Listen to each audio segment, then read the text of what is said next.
we've seen how poems, literature, songs, arts and culture has been used in uniting people, building a movement. But how do we convince those people that we need to convince that are still outside, if you see my point, the others?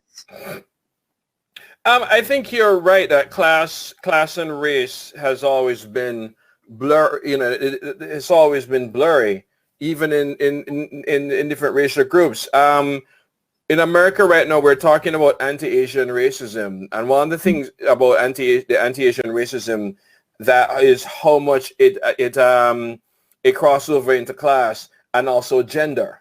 That there is something very much about the orientalizing of Asian people that allows, it's the initial racism that allowed classism and sexism, you know, to happen. So they're not separated. You know, nobody really. It's been a while since I've heard people talk about intersectionality, but I think that it's still relevant, and it's still very, very important that you can't really bring one without the other, because we've done that. We've tried that before, and that hasn't really gotten us anywhere.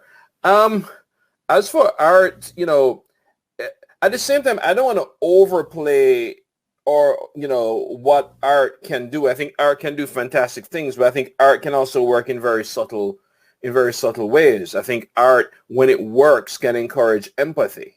I think, you know, when it works, it can bring a sort of a human understanding that, say, a political speech cannot.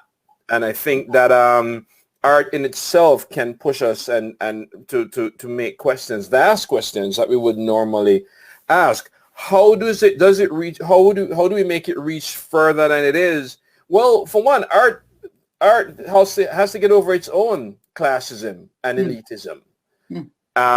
You know, we have this idea that there is this sort of popular culture product, which is pop, and then this other thing called art, which is sort of rarefied and is out of the reach of people.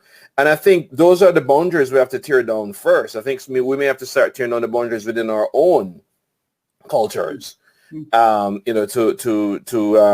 to reach out to people, and to also, you know, one thing I find very hard for people to realize is that art is for them.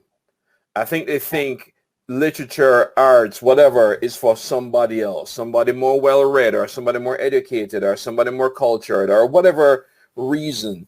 And I think, you know, the more we have people take ownership of those things, the more people take ownership of songs, the more people take ownership of books and so on, is a greater chance we have that these forms can help push, you know, can help push social change. And we know they can, because people who don't want social change are already blocking art. They're already banning books. They're already, you know, trying to get librarians and high school teachers to restrict what they teach. And I think we should, you know, realize that what we have with us, you know, has a lot of power to cause change.